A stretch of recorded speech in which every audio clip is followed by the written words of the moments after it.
Welcome back, children, to the last module of Introduction to Chemistry chapter. In the last module, we discussed about the applications of chemistry, agriculture, clothing, food, building materials, useful materials, medicines, metals and alloys, cosmetics and other consumer products, petroleum products and electronics and many more. Now in this module, we will discuss about harmful effects of chemistry in three heads. The first one is increased pollution, the second one is depletion of natural resources, and third one is destructive weapons.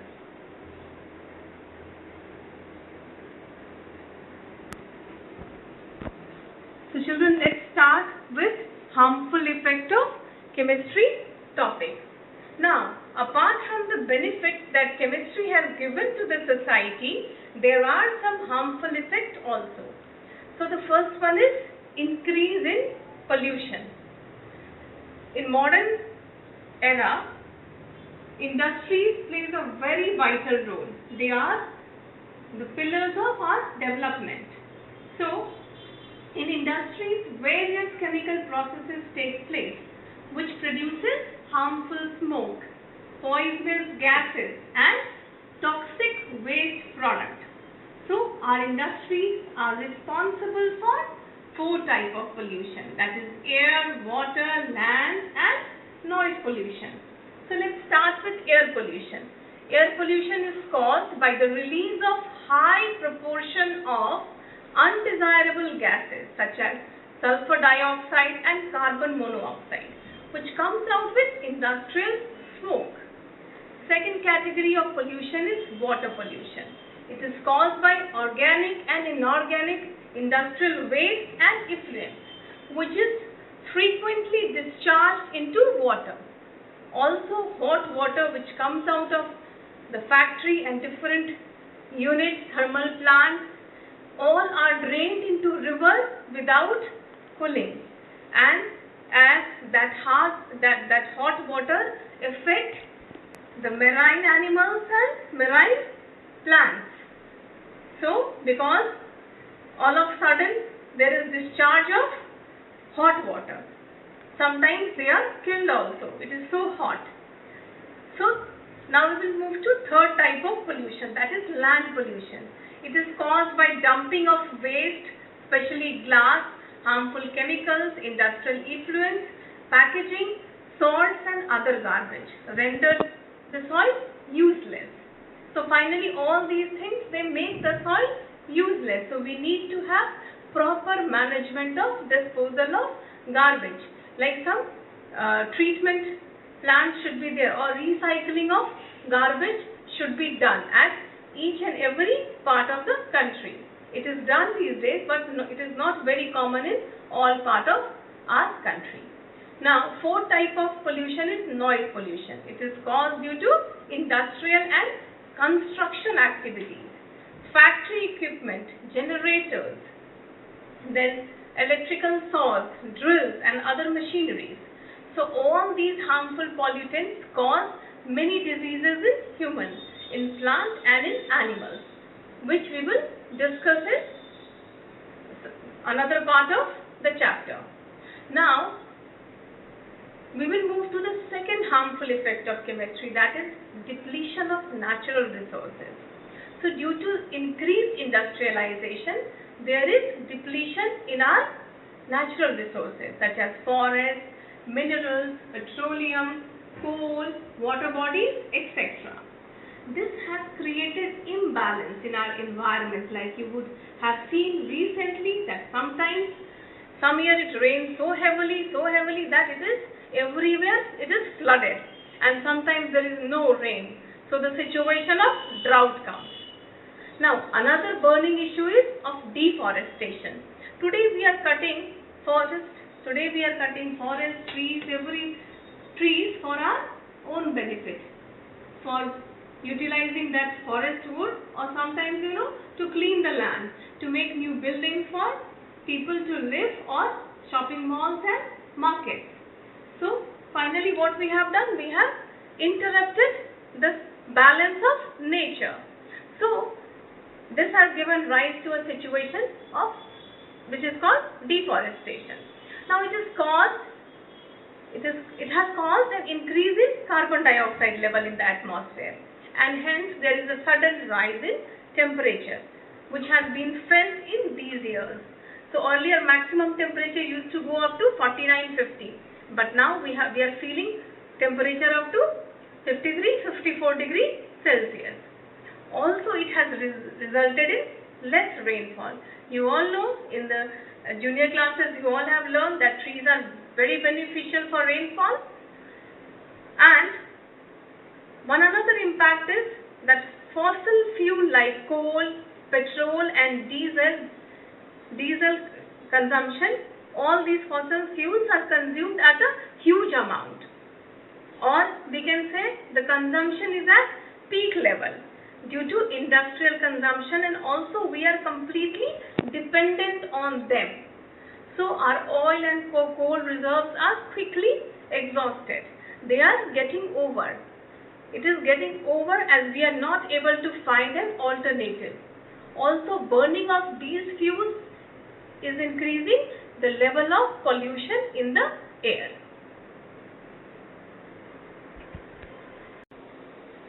Now we will start the third harmful effect of chemistry, that is about destructive weapons. So some explosives and deadly weapons have been developed for use for mining purpose and for national security purpose. So our research and development wing has developed some explosives like TNT, that is trinitrotoluene, and RDX. RDX is Research Department Explosives, and other deadly weapons such as atomic bomb and hydrogen bomb. You all know that how hazardous these bombs are, because all of us are aware of the incident which happened in Hiroshima and Nagasaki. Nuclear bomb was dropped in Japan by America, and it was a massive destruction, and still today also people are suffering. That destruction was so massive and so impactful that today also people are not able to get over from that situation. So that means that if these destructive weapons or these research department explosives, they are misused, these explosive and weapons can cause massive destruction to life and property. So after discussing these harmful effects of chemistry, we will move to the next topic, which is chemistry laboratory or a chemical laboratory. It is a place where experiments in chemistry are performed. So it is a place where experiments in chemistry are performed. Now, so a student need to know a proper way of how to work in a chemistry lab. A student must know the right use of each and every equipment and the commonly used chemicals which are used in different experiments. Also, there are some precautions which should be taken while working in a chemical laboratory. Like sometimes heat fumes comes out, then we have to save ourselves from the burn which comes out from that fume, and sometimes some suffocating gas comes out. The smell is so suffocating that can lead to death also. And sometimes some acids, if they are not handled properly, they can burn us. Now, some common laboratory apparatus which we are supposed to know in this class are like test tube, beaker, conical flask, round bottom flask, flat bottom flask, measuring cylinder, funnel, evaporating dish or china dish. Then again wire gauge, tripod stand, etc. So you all will find the diagram of all these common laboratory apparatus in your chemistry book. Now the next module is general instructions for working in a laboratory. We will discuss about what are the instructions which should be followed, strictly followed while working in a laboratory, and safety precautions in a chemical laboratory. Both of them are very important. So let's start with the first one, that is general instructions for working in a laboratory. So there are some general instructions which I will tell you right now. So the first one is every student should carry a lab coat, a matchbox, soap, a duster and a small towel. They should also carry their textbooks for consultation and their practical notebooks for recording the results, and should always be brought by the student in the laboratory. Now third instruction is, before starting an experiment in a laboratory, read the steps of experiment very nicely and try to understand the procedure. Now, after that, arrange all the apparatus on the working table, and the working table should be very clean and managed. And before starting experiment, all the apparatus should be arranged as they are required for experiment. Like sometimes you are having some apparatus and you need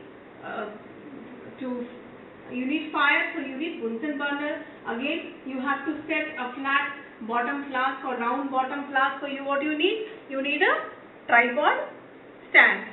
So that is important. And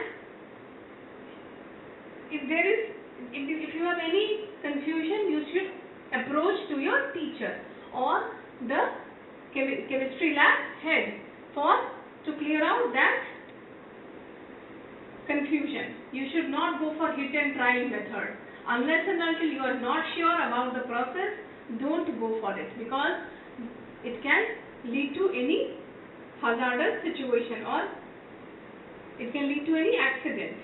After the experiment is over, workspace and glassware should be cleaned properly, and all the apparatus, reagent bottles should be kept at their right places and in the right order. And also gas and water tap should be turned off after use. These are the mandatory things, or these are the very common instructions which each and every student who are working in the laboratory should follow strictly. Now, there are some safety precautions which we are supposed to take care, which we are supposed to take in a chemical laboratory. So what are they? The first safety precaution is wear a lab coat or an apron and a safety goggles. So in case if some acid comes on you or something, so what will happen? You are protected by your lab coat, and if something comes in your eyes, you are protected by your goggles. So it is important to carry a lab coat or apron every time, and your safety goggles. And one more thing, do not wear contact lenses, because sometimes fumes and all comes out which affect your eyes very badly if you are wearing a contact lens. And the third one is, every time read carefully the labels given on a reagent bottle or an acid bottle before using it, as use of wrong reagent can lead to serious accidents. Fourth precaution is, always make it a point that when you are throwing anything in a sink, water should be running in the sink so that it is washed away with running water, especially when you are using hot concentrated sulfuric acid.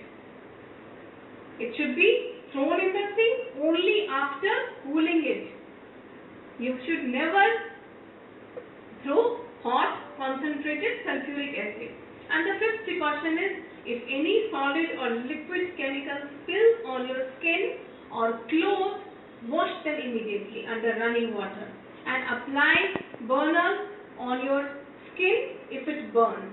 And if it is much more, just inform your laboratory in charge so that he can give you some first aid. Now, one more thing, while heating a test tube, it should not be mouth facing towards you, either you or your neighbor, because if some gas or if it spills off, it can come on your face and it can burn your face. So you should always keep it aside from your face. So, and if any accident occurs, you inform your lab head or the teacher who is helping for first aid. So all these are the precautions which you should keep in laboratory.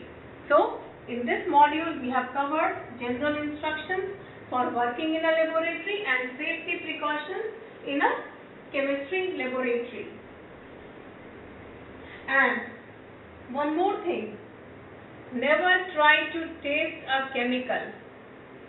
Never try to taste a chemical as it can burn your tongue or some other impact can also happen.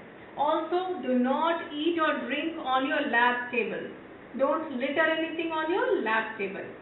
Apart from this, a very important thing is you should know where is fire extinguisher in the lab, and also you should know, you should train yourself how you should use it in the situation of fire.